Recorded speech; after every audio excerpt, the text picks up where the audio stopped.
샬롬, 반갑습니다. 저는 교리학교를 맡게 된 방성률 목사입니다. 광연교회 양육훈련 교리학교에 오신 여러분들을 진심으로 환영하고 축복합니다. 화면으로 만나지만 이 시간을 통해서 하나님을 아는 지식이 더 깊어지길 원합니다. 이번 교리학교에서는 네덜란드의 제2종교개혁의 대표작인 비렐무스 아 브라켈의 저서 그리스도인의 합당한 예배 책을 요약 정리하면서 신론과 인간론, 기독론을 함께 다루고자 합니다. 바로 이 책인데요. 굉장히 두껍습니다. 총 4권으로 되어 있고 이 비렐무스 아 브라켈의 그리스도인의 합당한 예배를 우리 성도님들 같이 구매하셔서 함께 정독했으면 좋겠습니다. 이 책은요, 단순히 신학에 대해서만 다루지 않고 신학을 신자 개인의 삶 가운데 끊임없이 적용하도록 촉구하고 있습니다. 물론 이성적인 사고와 엄밀한 교리를 제시하고 있지만 모든 신자에게 신앙의 삶을 살도록 요구하고 있지요. 이 작품은 학교가 아니라 가정에서 사용이 되었습니다. 18세기 네덜란드 농부의 가정에서는 매일 밤 가정 예배를 드리며 성경을 읽고 난 후에 브라켈이 쓴 이 책의 한 구절을 가족들에게 읽어 주었다고 합니다. 이 책은 교리적인 요점을 설명하면서 기독교 신학의 객관적인 진술이 신앙 공동체와 또 그 공동체에 속한 개개인들의 삶과 경건에 얼마나 직접적으로 관련되어 있는지를 좀 보여주고 있고, 또 신학적인 지식에서 머무는 것이 아니라 독자들의 마음에서 실제로 경험되기를 매우 갈망한 책이라고 할 수 있겠습니다. 오늘과 다음 2시간에 걸쳐서 신론을 다루고자 합니다. 신론에 관한 내용이 약 500페이지에 달하는 아주 방대한 양이지만 잘 요약하여 여러분과 함께 내용을 한번 나누고자 합니다. 먼저 신론은 하나님에 대한 지식이지요. 하나님이 누구신가 하는 문제에 대해서 답을 해주고 있습니다. 하나님에 대한 지식은 2가지로 나눌 수 있는데, 자연을 통해 알 수 있는 하나님에 대한 지식과 말씀을 통해 알 수 있는 하나님에 관한 지식입니다. 먼저 자연을 통해 알 수 있는 하나님에 대한 지식을 알아보도록 하겠습니다. 여기서 말하는 자연은 우리가 볼 수 있는 자연 만물에 드러난 하나님의 어떠하심을 뜻하기도 하는데, 자연적으로 사람에게 내재되어 있는 하나님을 알만한 지식에 관한 내용을 다루기도 합니다. 하나님은 모든 사람들 안에 하나님에 대한 타고난 지식을 창조하셨고, 모든 사람들은 하나님의 존재를 인정하도록 만드셨습니다. 마치 인간이 이성을 타고나듯이 인간은 이 지식을 가지고 있어요. 즉, 인간은 하나님에 대한 타고난 지식을 선물로 받았고, 하나님을 인정할 뿐만 아니라 하나님에 대한 추론한 능력을 가지고 창조되었습니다. 로마서 1장 20절 말씀에 창세로부터 그의 보이지 아니하는 것들 곧 그의 영원하신 능력과 신성이 그가 만드신 만물에 분명히 보여 알려졌나니 그러므로 그들이 핑계하지 못할지니라 라고 말씀하고 있습니다. 그래서 이방인들은 성경이 없을 때에도 하나님에 대한 지식을 가질 수 있었습니다. 왜냐하면 그들이 자연의 빛을 통해서 이 지식을 얻을 수 있기 때문이지요. 이 지식을 하나님에 대한 내적인 지식이라고 합니다. 그리고 하나님에 대한 내적인 지식을 여러 가지 겉으로 드러나는 피조물들이 경험하는 하나님의 역사와 통치들을 경험할 때 더 증가하게 되는데, 겉으로 드러나는 것들을 통해 습득되어지는 지식을 하나님에 대한 외적인 지식이라고 부릅니다. 그렇다면 질문이 있는데요. 그렇다면 자연인에게도 하나님에 대한 지식이 있습니까? 네, 맞습니다. 성경의 여러 본문들을 보면 이 사실이 분명히 드러나지요. 물론 신앙이 종교의 형태로 분명하게 나타나지 않는 경우도 있지만, 모든 사람에게 신의 존재를 인정하고자 하는 성향이 있다고 성경은 말씀하고 있습니다. 그렇다면 이러한 자연적인 지식으로도 구원에 이를 수 있습니까? 네, 그렇지 않습니다. 하나님에 대한 모든 자연적인 지식을 얼마나 알든지 상관없이 그저 죄를 벌하는 하나님만을 인식할 정도일 뿐입니다. 예수님 밖에는 그 어떤 구원도 없고, 예수를 믿는 믿음이 아니고서는 그 어떠한 방법으로도 구원에 이를 수 없습니다. 즉, 하나님에 대한 자연적인 지식에는 그리스도에 대한 지식과 믿음이 없지요. 그리스도는 오직 복음 안에서만 계시됩니다. 요한복음 14장 6절 말씀에 예수께서 이르시되 내가 곧 길이요 진리요 생명이니 나로 말미암지 않고는 아버지께로 올 자가 없느니라 라고 말씀하셨습니다. 하나님에 대한 자연적인 지식은 죄인이 자신의 죄를 깨닫기도 하고요. 또 잘못된 데에서 내가 올바르게 돌이켜야겠다, 이것이 낫겠다라는 그런 생각을 품게도 합니다. 그러나 이와 같이 돌아서는 것은 사람을 근본적으로 변화시키는 참된 회심과는 근본적으로 다르지요. 하나님께서 그들에게 본성의 빛, 자연의 빛을 주신 이유는 하나님을 찾는 것이 사람의 의무라는 사실을 분명히 교훈하고자 함입니다. 그래서 우리는 하나님에 대한 지식이기는 하지만 구원으로 인도하지 못하는 자연적인 지식에 만족해서는 안 됩니다. 우리는 하나님에 대한 참 지식을 얻기 위해서 정성을 다해 수고해야 됩니다. 이 지식이 없이는 믿음도 사랑도 예배도 구원도 있을 수가 없습니다. 그래서 우리가 해야 될 일은 지속적으로 기도하여 하나님께로 시선을 돌리고 하나님의 뜻이 무엇인지 분별해야 됩니다. 그리할 때에 우리는 우리 주 예수 그리스도의 은혜와 그분에 대한 지식 안에서 자라갈 줄로 믿습니다. 자, 이제 두 번째로 구원에 이르는 지식인 말씀에 계시된 하나님에 관한 지식에 대하여 함께 알아보겠습니다. 우리는 자연에서 비롯된 하나님에 대한 지식이 구원을 인도하기에는 부족하다, 불가능하다라는 사실을 알아보았는데요. 만약 사람이 구원에 이르게 된다면 그 원인은 반드시 하나님께서 구원 얻는 방법을 인간에게 알려주셨기 때문에 가능한 것이지요. 하나님은 인간이 이해할 수 있는 방식으로 자신을 낮추셔서 하나님의 거룩한 사람들에게 말씀하시고 또 진리의 길을 나타내셨습니다. 그리고 우리는 그 기록된 하나님의 말씀을 성경이라고 부릅니다. 모세 시대에도 하나님의 말씀이 있었고 신적인 계시가 있었습니다. 모세 당시 있었던 하나님 말씀은 일반적으로 기록되지 않는 말씀으로 불립니다. 하나님의 말씀이 기록된 상태로 나타나지 않고 그렇게 전수되지 않았기 때문이죠. 그런데 기록된 말씀이 필요했습니다. 하나님께서 교회를 확장하신 후에 자신의 뜻이 기록된 불변하고도 영원한 규칙을 교회에 주셨습니다. 하나님이 필요해서가 아니라 인간에게 필요했기 때문에 말씀을 기록하여 주신 것이지요. 왜냐하면 인간의 마음에는 수많은 이단의 씨앗과 미신과 육신적인 종교로 향하기 쉬운 악한 성향이 있기 때문입니다. 그런 마음에 대항하여 구원의 길을 훨씬 잘 보존하기 위해 기록된 말씀이 필요한 것이지요. 또한 마귀의 계략에 대항하여 교회를 보호하는데 말씀이 필요했습니다. 또한 복음이 모든 교회의 구성원들에게 더욱 효과적으로 다가가고 아버지가 자녀에게 복음을 전수하며 열방 가운데 복음이 훨씬 더 신속히 전파하기 위하여 기록된 말씀이 필요했죠. 그렇다면 특별하게 계시된 하나님의 말씀인 성경은 무엇인지 함께 살펴보겠습니다. 먼저 성경의 기원입니다. 성경의 기원은 바로 하나님입니다. 성경의 기원의 주된 원인이고 유일한 핵심적인 원인은 하나님 한 분이라는 거예요. 디모데후서 3장 16절에 모든 성경은 하나님의 감동으로 된 것으로 말씀하고, 베드로후서 1장 21절에 예언은 언제든지 사람의 뜻으로 낸 것이 아니요 오직 성령의 감동하심을 받은 사람들이 하나님께 받아 말한 것이라 라고 말씀하고 있습니다. 그렇다면 성경의 고유한 신적 권위는 어디에서 옵니까? 성령의 신성함을 잘 보여주는 이 증거들, 또 기록된 말씀을 통해 말씀하시는 성령님으로 말미암아 성경 자체가 성경을 하나님의 말씀으로 받아들일 수 있는 근거와 기초가 됩니다. 결국 성경의 권위는 성경 자체에서 나온다라는 거예요. 이 책에서 왜 이런 질문을 하냐면 로마 카톨릭이 교회가 성경을 하나님의 말씀이라고 했기 때문에 성경이 권위가 있다 이렇게 주장하기 때문입니다. 하지만 성경의 권위가 교회가 될 수는 없습니다. 성경에 게시된 바 자연이 드러내지 못하고 그 누구도 생각하지 못한 성령의 역사가 아니고서는 사람이 결코 이해할 수 없는 하나님의 고결한 신비를 볼 때에 성경이 스스로 하나님의 말씀임을 드러내고 있음을 우리가 알 수 있습니다. 또한 인간의 마음에 역사하는 하나님의 말씀의 능력을 볼 때 성경의 신성이 더욱 분명해지죠.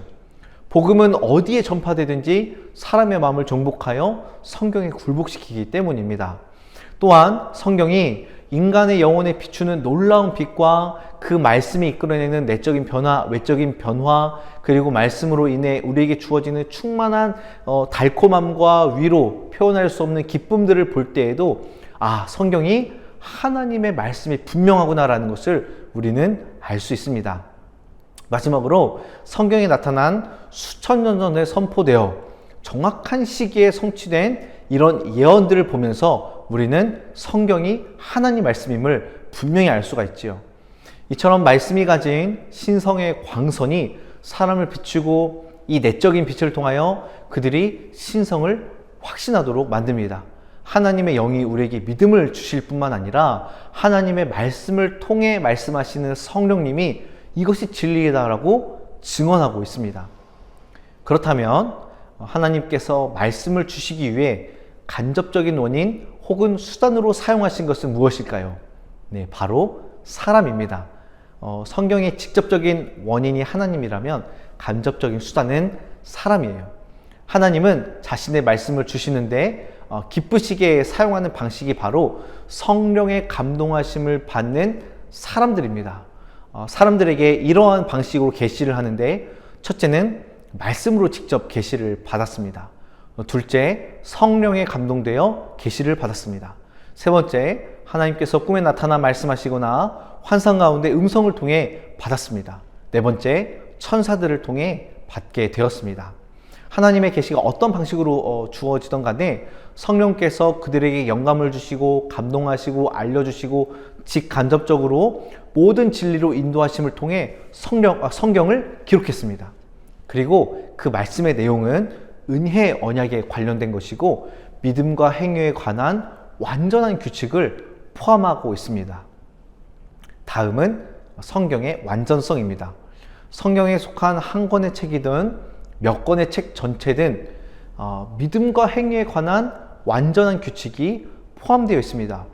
누군가가 한 권의 책만을 가지고 있더라도 그 내용을 이해할 수 있고, 그리고 그는 여전히 구원을 받을 수가 있습니다. 그렇다면 질문인데요. 하나님의 말씀이 믿음과 행위에 관하여 완성된 완전한 규칙이라면 그것에 어떤 것도 더해서도 안 되고 그렇게 할 필요가 없습니까? 라는 질문이에요. 로마 카톨릭은요, 하나님의 말씀이 완전한 규칙이다라는 사실을 부인하고 교회의 전통과 해석도 역시 기록된 하나님 말씀과 동일하게 믿음으로 받아들여야 된다라고 주장을 했습니다. 하지만 기록된 하나님의 말씀은 완전하고도 완성된 규칙이며 인간이 고안해낸 어떤 전통과 해석은 거부합니다. 말씀만이 사람에게 구원에 이르는 지혜, 곧 회심에 이르게 하는 지혜를 제공합니다. 이 말씀 이상의 다른 것을 바랄 필요도 없고 성경에 추가할 필요도 없습니다. 참으로 성경의 생명력과 효능은 완전하며 충분함을 믿으시길 바랍니다. 그래서 우리는 기록된 말씀에 무언가를 더하거나 빼서는 안 됩니다. 신명기 4장 2절에 내가 너희에게 명령하는 말을 너희는 가감하지 말고 내가 너희에게 내리는 너희 하나님 여호와의 명령을 지키라 라고 말씀하고 있어요. 갈라디아서 1장 8절에도 그러나 우리나 혹은 하늘로부터 온 천사라도 우리가 너희에게 전한 복음 외에 다른 복음을 전하면 저주를 받을지어다 라고 말하고 있습니다. 그런데 여기 또 반론하는 이들이 있어요. 그들의 주장은 이렇습니다. 성경에 속한 많은 책이 소실되었을 수도 있지 않냐. 사도들이 지금 우리에게도 없는 편지들을 기록했을 것 같다. 그러므로 성경이 완전하다라는 것은 좀 어려운 결론이 아니냐라고 말합니다. 그럴 수 있습니다. 사도들도 여러 회중을 향하여 많은 편지를 기록했을 것이고 그 편지들도 역시 성령의 감동하심으로 기록되었을 것입니다. 그런데 다른 회중들은 그 편지들을 소유하고 있지 않았고요. 사도 시대가 지난 후에 그 편지들이 하나님의 교회를 위해 보존되지도 않았습니다. 오직 성경만이 복음 전체를 담고 있고 그리스도와 사도들에 대하여 언급하는 기록 가운데 교회 회중에게 해당되는 교리와 행위를 위한 규정으로 인정되어 왔습니다. 그래서 우리는 성경이 완전하다고 믿습니다. 그렇다면 구약 성경은 신약 시대의 그리스도인들에게도 적용이 되는가, 정말 완전하고 충분한가 하는 질문이 있어요. 그렇습니다. 구약과 신약에 있는 교리와 복음은 모두 동일합니다. 신구약 성경은 그 본질이 하나이며 다만 교리와 복음이 전해지는 환경과 시행 방식이 다를 뿐이지요. 구약의 교회는 그리스도께서 오실 것을 바라보았기 때문에 구약은 모형과 그림자로서 그 역할을 감당했습니다. 신약의 교회는 오신 그리스도를 바라보기에 신약은 그림자 없이 역할을 감당했지요. 그래서 구약은 그 본질이 신약과 하나이기 때문에 신약과 동일하게 구약도 우리에게 적용이 됩니다. 신약의 교회는 사도들과 선지자들이라는 구약의 토대 위에 세워졌습니다.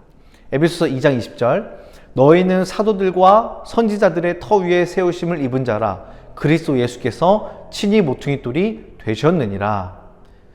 다음은 성경의 명료성입니다. 성경이 말씀하신 바는 명확하고 이해할 만한가? 라는 질문이에요. 왜냐하면 로마 카톨릭이 성경이 너무나 모호한 까닭에 기록되지 않은 전통과 교회의 권위 있는 해석이나 선언이 없이는 성경을 이해할 수 없다라고 주장을 하기 때문이에요. 그런데 성경에서 인간의 이해를 뛰어넘는 문제들은 이거는 우리가 이해할 대상이 아니라 믿음의 대상이지요. 비록 분명하게 표현되어 있다 하더라도 모든 사람들이 성경을 영적인 관점에서 다 이해할 수 있는 것은 아닙니다. 그러나 하나님은 어떤 사람들에게 호의를 베푸셔서 그들이 신적인 진리의 영광과 소중함을 인식할 수 있도록 호의를 베풀어 주셨어요. 그 사람들은 어떤 특정한 사람들이 아니라 예수를 믿는 택함받은 백성들입니다. 그래서 예수를 믿는 자라면 말씀에 나타난 진리를 분별하며 말씀에서 발견할 수 있는 진리를 정확하게 알고 믿습니다. 거듭난 사람은 가장 작은 은혜를 받았다 하더라도 성경을 주의 깊게 읽을 때에 구원에 필요한 모든 것을 얻을 수 있습니다. 회심한 사람은 이해하는 눈이 밝아져서 성경을 잘 이해할 수 있어요. 하나님께서 빛의 아버지시며 접근할 수 없는 빛이신 분으로서 자신에 관한 신비를 사람에게 알려주고자 성경을 주셨기 때문에 모호하지 않습니다. 성경은 다른 어떤 글과 비교할 수 없을 만큼 명확하고 명료하고 성경이야말로 사람을 교육하기에 가장 적합합니다. 그렇다고 해서 성경을 가르치는 일이 필요 없다라는 건 아니지요. 영적인 문제들을 분명히 제시되어 있기 때문에 성경에 대한 지식을 위해서 우리는 반드시 가르침이 필요합니다. 가르치는 목적은 성경을 읽는 사람이 성경에 기록된 신비를 더 잘 분별할 수 있도록 하려는 것이지요. 다음은 거룩한 성경을 해석하는데 이성이 감당하는 역할입니다.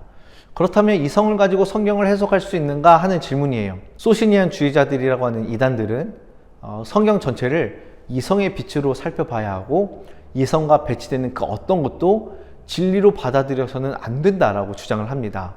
성경이 이성과 모순되는 경우가 생기면 성경에 반하더라도 이성이야말로 오류가 없는 원리다라고 주장을 하고 있습니다. 물론 여러분 성경을 이해하는데 그리고 또 믿음을 발휘하는 데에 지성과 이성이 절대적으로 필요하죠. 그런데 지성과 이성은 우리가 하나님께서 성경을 통해 뭐라고 말씀하시는지를 알기 위한 수단에 불과하고 이성은 반드시 하나님의 말씀 앞에 굴복되어야 합니다. 또한 계시된 신비들은 우리의 지성이 이해할 수 있는 범위를 훨씬 뛰어넘습니다. 이성적 추론은 그 신비들이 가진 의미에 범접할 수가 없죠. 어떻게 이성을 통해 신비들을 판단하며 이성이 신비들을 평가하는 기준이 될 수 있겠습니까? 욥기 11장 7절에 내가 하나님의 오묘함을 어찌 능히 측량하며 전능자를 어찌 능히 완전히 알겠느냐 라고 말하고 있습니다. 또한 이성이 항상 옳다고 할 수도 없죠. 자신이 이전에는 진리라고 생각했던 것들이 나중에는 거짓이라고 판단할 수도 있기 때문입니다. 진리의 문제는 오직 믿음에 의해서만 확정이 됩니다. 하나님의 말씀이 가진 신비적인 신비는 오직 믿음에 의해서만 확실한 것으로 수납이 됩니다. 다음은 성경의 목적입니다. 하나님이 성경을 우리에게 주신 이유가 무엇일까요? 성경의 목적은 인간에게 견고하고도 불변하는 규칙을 제공하여 인간을 구원에 이르는 길로 인도하는 것입니다. 요한복음 20장 31절 말씀에 오직 이것을 기록함은 너희로 예수께서 하나님의 아들 그리스도이심을 믿게 하려 하며 또 너희로 믿고 그 이름을 힘입어 생명을 얻게 하려 함이니라 라고 말씀하고 있습니다. 로마서 15장 4절에서는 무엇이든지 전에 기록된 바는 우리의 교훈을 위하여 기록된 것이니 우리로 하여금 인내로 또는 성경의 위로로 소망을 가지게 함이니라 라고 말씀하고 있어요. 하나님의 말씀에 기록된 모든 것뿐만 아니라 만물의 가장 궁극적인 목적은 하나님을 영화롭게 하는 것입니다. 이 목적은요, 회심과 위로와 기쁨과 놀라운 빛과 구원이라는 결과를 가져옵니다. 그리고 믿는 신자는 하나님의 말씀을 통하여 이 모든 것에 참여하게 되지요. 다음은 성경이 주어진 대상입니다. 성경은 누구에게 주어진 것입니까? 성경은 교회에 속한 모든 사람들에게 주어졌습니다. 교회는 하나님의 말씀을 받고 수납하는 자들입니다. 하나님의 말씀이 교회에 주어졌다는 것은 곧 교회의 모든 회원들에게 주어졌다는 말이죠. 그래서 교회에 속한 모든 사람들은 성경을 읽어야만 합니다. 성경은 하나님의 유언이자 뜻입니다. 상속자는 이 유언을 읽을 자격이 있고 또한 반드시 읽어야 됩니다. 이 편지의 대상이 되는 모든 사람들은 편지를 읽을 자격이 있고 반드시 읽어야 됩니다. 여러분들이 그 대상이라면 성경을 반드시 읽어야 합니다. 다음은 성경의 유익성과 필요성입니다. 성경은 반드시 있어야 됩니까? 왜 필요하고 어떤 유익이 있습니까? 하는 질문이에요. 성경은 반드시 있어야 되고 성경은 반드시 필요합니다. 왜냐하면 하나님의 말씀은 초신자들과 영적으로 어린 사람들 뿐만 아니라 영적으로 성숙한 사람들에게도 굉장히 필요하고 유익을 줍니다. 하나님 말씀은 어린 양이 마실 수 있는 시냇물과 같고 코끼리도 빠질 수 있는 대양과도 같습니다. 하나님은 기록된 문서를 통해 자신의 뜻을 교회에 알리고 가장 적절하고 신실하게 교회를 돌보십니다. 모든 사람들이 말씀을 통해 날마다 인도하심을 받고 영적인 자양분을 공급받을 수 있게 하십니다. 그리고 하나님은 사람들이 이 성경의 범위를 벗어나지 못하도록 사람들을 자신의 말씀에 메어 두셨습니다. 그렇다면 성경이 필요한 이유를 7가지로 말씀드리겠습니다. 첫 번째로 성경은 믿음과 회심에 이르도록 하나님께서 세우신 유일한 수단입니다. 말씀이 없이는 그 어느 누구도 믿을 수 없고 말씀이 없이 거듭날 수 있는 사람도 한 명도 없습니다.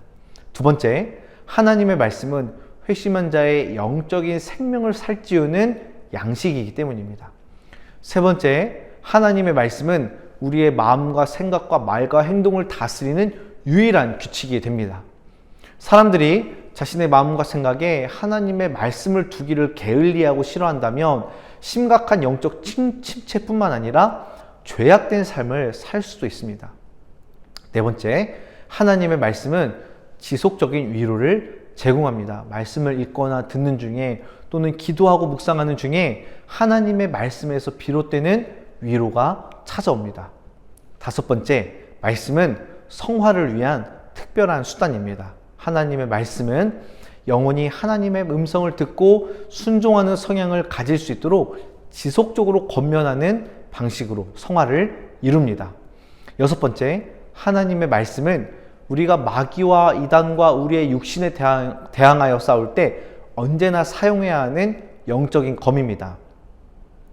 일곱 번째, 이 모든 내용을 종합하여 표현하자면 하나님의 말씀은 우리가 구원받는 유일한 수단입니다. 아멘.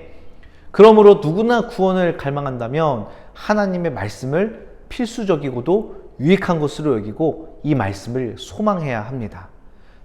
다음은 성경에 대한 우리의 의무입니다. 이제는 좀 실전적인 적용들이 나오는데요. 말씀에 대한 의무 5가지를 보겠습니다. 첫 번째는 하나님의 말씀을 구원받는 유일한 수단으로 인정하고 가치를 부여하고 믿고 바라보아야 합니다. 이러한 태도가 없다면 말씀을 통해 아무런 유익을 얻지 못합니다. 말씀이 사람을 회심으로 이끄는 너무나 강력한 수단이라는 것, 그리고 이 세상 그 어디에도 하나님의 말씀보다 더 순결하고 선하며 확실한 구원이 없다라는 것을 깨달아야 됩니다. 두 번째, 인간은 하나님께서 주신 이 가장 귀중한 선물을 전심으로 기뻐하고 그것을 큰 사랑으로 품으며 이 선물을 보거나 손에 들고 있을 때마다 즐거워해야 됩니다. 여러분, 말씀으로 즐거워하시길 바랍니다. 세 번째는 우리는 말씀을 주신 주님을 찬양하고 그분께 감사해야 됩니다. 하나님이 주시지 않았으면 우리는 알 수가 없지요. 네 번째, 형통할 때든지 고난 중에 있을 때든지 어둠 속에 있을 때든지 의심이 몰려오든지 간에 여러분의 모든 인생길에서 하나님의 말씀을 사용해야 됩니다. 다섯 번째, 모든 열심을 다해 지속적으로 하나님의 말씀을 읽고 연구하고 묵상하십시오. 이것은 모든 개인들이 가진 특권이자 의무입니다. 육신의 영양을 공급하는 식사처럼 우리의 영혼에도 영양분을 공급해야 됩니다. 그렇다면 성경을 어떻게 읽어야 유익할 수 있을까요? 성경을 읽음으로 유익을 좀 얻으려면 준비와 실천, 반성 세 가지가 필요합니다. 준비, 실천, 반성. 먼저 준비를 보도록 하겠습니다.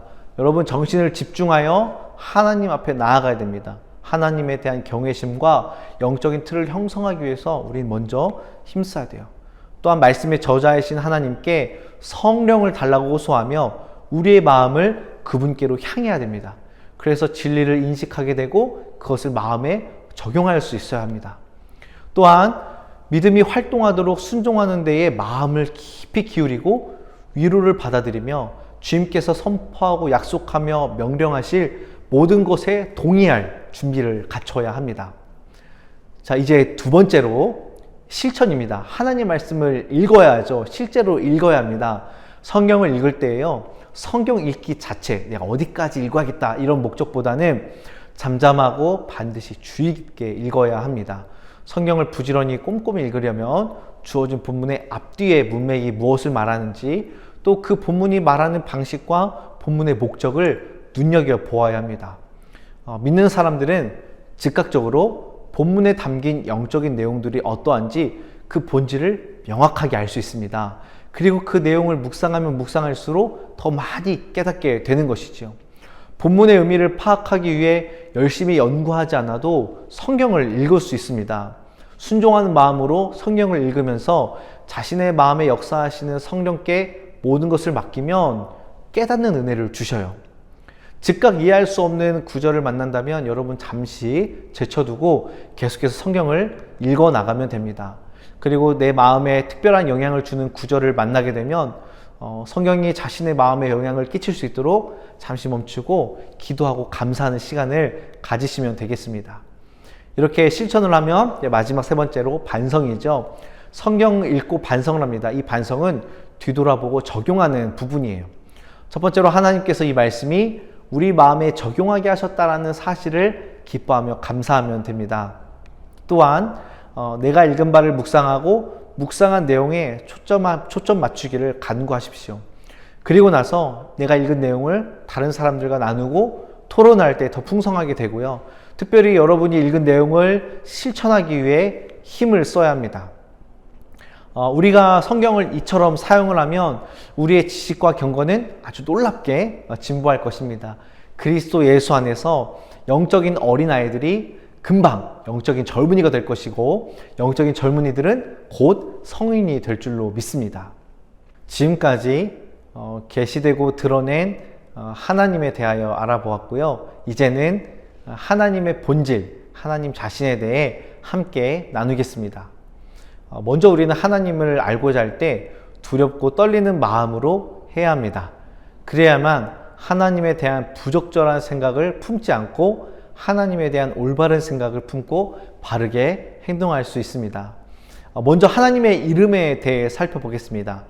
사실 이름이라는 것이 어떤 존재를 한정짓는 표현이죠. 그래서 그 어떤 이름도 무한한 존재를 표현할 수는 없습니다.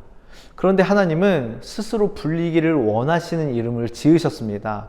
하나님의 속성을 나타내는 이름은 여호와입니다. 그리고 삼위일체를 나타내는 하나님의 이름은 엘로힘입니다.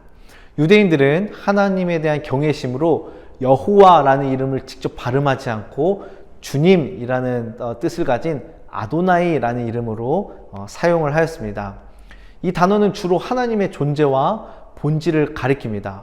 여호와의 이름은 영원한 존재를 가리킬 때 사용이 됩니다. 여호와는 하나님의 속한 고유한 이름이기 때문에 다른 무엇에 적용할 수 없고 오직 하나님께만 사용할 수 있습니다. 두 번째로 엘로힘은 하나님의 존재 방식이나 신적 인격성을 나타낼 때 쓰는 이름입니다. 영어로는 God에 해당이 되겠지요. 대체로 이 단어는 두 개 이상 또는 그 이상을 가리키는 복수 형태로 등장하기도 하는데 단수 동사와 함께 사용이 됩니다. 즉 이 이름은 삼위로 계신 한 분이신 하나님, 삼위일체 하나님을 가리키고 있습니다. 엘로힘으로서 삼위로 존재하시는 주님은 오직 한 분이시다라는 것을 드러내고 있죠. 다음은 하나님의 본질입니다. 하나님의 본질은 하나님으로서의 존재에 관한 것입니다. 하나님은 하나님에 관해 알기를 원하는 이들에게 어찌하여 내 이름을 묻느냐라고 대답하셨고 이사야 9장 6절에서는 그의 이름은 기묘자라 라고 말씀하셨습니다. 사실 하나님의 존재를 아는 일은 우리가 할 수 없습니다. 하나님의 본질에 대해 할 수 있는 것은 그분은 영원토록 홀로 계신 분이다 라는 사실뿐입니다. 모세가 하나님께 자신을 보낸 이가 누구냐는 질문에 어떻게 대답해야 됩니까? 라고 물어보았을 때 나는 스스로 있는 자니라 라고 말씀하셨습니다. 하나님의 본질에 관해서 더 알고자 한다면 감히 쳐다볼 수 없는 하나님의 빛 앞에 눈을 감고 함께 예배하는 자리로 엎드려야 됩니다. 그러나 우리가 아무리 하나님의 속성과 본질을 깊이 살펴본다 할지라도 겨우 하나님의 가장 끄트머리에 있는 것만 인식할 수 있을 뿐이라는 것을 우리는 잊어서는 안 됩니다. 왜냐하면 유한한 인간이 무한하신 하나님의 본질을 파악하는 것은 불가능하기 때문이에요. 그러나 우리는 성경을 통해 하나님이 알려주신 만큼 하나님을 알 수 있습니다. 다음은 하나님의 속성에 대해 살펴보겠습니다. 우리에게 주어진 이 언어라는 선물은 물리적인 영역에 속합니다. 눈에 보이는 것을 소리로 묘사하는 수단이 언어인데요. 사람이 하나님에게 속한 무한하고 영적인 것을 이 언어로 표현할 수 있다는 것은 그 자체로 정말 대단하고 놀라운 일입니다. 언어를 통해 하나님을 표현할 수 있다는 것 자체가 하나님의 선하심의 결과이죠. 그리고 우리가 하나님의 성품을 묘사하는 개념들은 어디까지나 인간의 관점으로 표현된 것임을 우리는 반드시 염두에 두어야 합니다. 하나님의 성품은 일반적으로 공유적인 속성과 비공유적인 속성으로 분류합니다. 하나님은 인간을 자신의 형상을 따라 자신을 닮은 존재로 만드셨습니다. 그러나 피조물에게서 어떠한 흔적조차 발견되지 않고 오직 하나님만 가지신 속성을 우리는 비공유적 속성이라고 부릅니다. 그리고 사람에게서 조금이라도 하나님과 비슷한 것들을 발견할 수 있다면 그 성품을 공유적 속성이라고 부릅니다. 먼저 하나님의 비공유적 속성부터 살펴보도록 하겠습니다. 첫 번째로 하나님의 완전성입니다. 모든 피조물은 자신의 존재를 위해 외적인 원천을 의지합니다. 그러나 하나님의 완전하심은 이러한 가능성을 배제합니다. 왜냐하면 하나님은 아무것도 필요하지 않고 완전하기 때문이에요. 하나님의 완전성은 하나님의 자족성과 자존성, 그리고 하나님이 모든 것의 시작이요 처음이라는 사실로 알 수 있습니다. 즉 하나님은 홀로 충만하고 만족하고 충족하신 분이십니다. 두 번째로 하나님의 영원성입니다.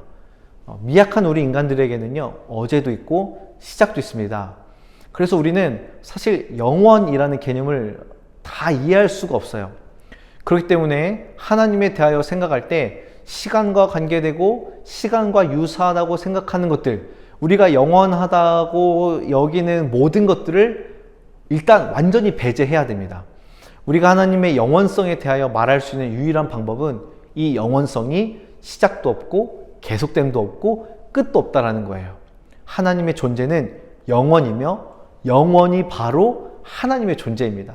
하나님의 존재는 그 어떤 시간적인 연대가 없습니다.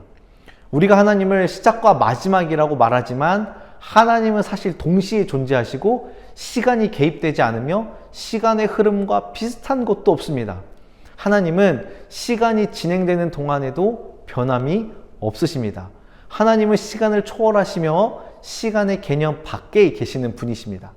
그러므로 우리가 가진 그 이해의 잣대로 하나님을 제한하면 안 됩니다. 다만 하나님을 우리가 이해할 수 없는 영원에 계신 분으로 인정하고 믿으시길 바랍니다. 세 번째로 하나님의 무한성과 편재성입니다. 우리가 무한성에 관해 말할 때 광대한 팽창을 생각을 합니다. 그러나 하나님의 무한성은 수량과 크기와 장소라는 개념을 배제해요. 하나님의 무한하심은 그분의 존재가 참으로 어떤 한계나 어떤 제한이 없다라는 것입니다. 그분의 능력이 무한하고 그분의 지식이 무한하며 그분의 존재가 무한합니다. 그리고 하나님의 존재의 무한성은 하나님의 존재가 지닌 완전성의 결과이기도 합니다. 유한한 것은 다 불완전해요. 그것이 완전하다 할 수 없습니다. 그러나 완전하기 때문에 또한 무한하기도 합니다. 하나님 안에서 무한성과 편재성은 동일합니다. 편재성은 어떤 장소적이고 공간적인 의미에서 다 있다는 게 아니라 하나님께서 모든 것에 무한히 충만히 계신다라는 사실을 가리키기 때문입니다. 하나님은 하늘에서 영광 가운데 계실 뿐만 아니라 그리스도 안에서 그분의 은혜로 더불어 자신의 교회 안에 계십니다. 또한 하나님은 모든 신자들 가운데에 생명을 공급하신 영으로 계시고 자신의 공의로운 진노의 모습으로 지옥에도 계십니다. 그분은 창조된 우주의 모든 곳에 계시고 그분의 존재 자체가 모든 곳에 계십니다. 하나님은 그 어디에도 갇히지 않으시고 그 어디에도 쫓겨나지 않습니다. 하나님은 자신의 사역을 통해 스스로를 이 세상에 계시하시는데 멀리 떨어진 분으로 알려주실 뿐만 아니라 보이지 않게 가까이 함께하는 분으로도 우리에게 드러나 보이십니다. 이러한 하나님의 속성은 우리에게 위로와 권면을 주십니다. 하나님은 언제나 우리와 함께 하시며 우리의 모든 길과 우리가 눕는 것을 살피시고 우리의 앞뒤를 둘러싸십니다. 그렇기 때문에 저와 여러분은 먼저 하나님의 임재 앞에 합당하지 않는 모든 죄악된 일을 하지 않도록 조심해야 됩니다. 오히려 우리는 하나님을 우리 앞에 모시고 모든 일에 그분을 인정해야 합니다. 우리는 그분을 두려워해야 되고요. 그분 앞에 겸손해야 됩니다. 반면에 우리에게 어떠한 어려움과 고난이 찾아올 때는 하나님 안에서 피난처를 발견하고요. 함께 하시는 하나님으로 말미암아 용기를 얻으시길 바랍니다. 네 번째로 하나님의 단순성입니다. 모든 피조된 인격에는 본질과 실제 존재와 존재의 양태가 혼합되어 있습니다. 이 양태라는 말은 실제가 나타나는 형태를 의미하는데요. 예를 들어서 우리의 형태와 모습은 세월에 따라 변하지만 그 실체는 변하지 않죠. 방석률이라는 사람이라는 실체는 있지만 어릴 때의 모습의 형태와 클 때의 모습의 형태가 다른 것처럼 이 혼합된 실체가 바로 피조물이라는 것입니다. 그런데 하나님은 모든 면에서 완전하며 단일한 본질을 가지고 계신 분입니다.